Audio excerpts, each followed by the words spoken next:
This is a maple syrup evaporator. The maple sap comes in right here. These pans got dividers in them. It's going to start right here, goes over to this float, comes in here. There's little holes in the bottom of these dividers. And as it evaporates, it goes down. There's a float on that side over there. Goes into that pan.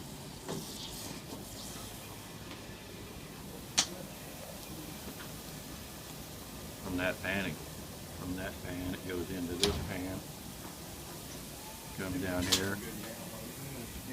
There's a hole in this divider at the bottom. Comes down here. Comes up to here. Got a float system right here. And this right here is the finished pan.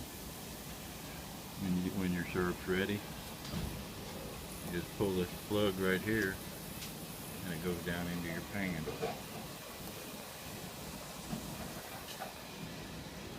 Same type of setup on this side, just a different system.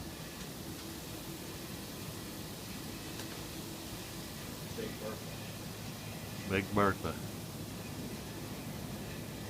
Got her rolling now. It's all of them boiling.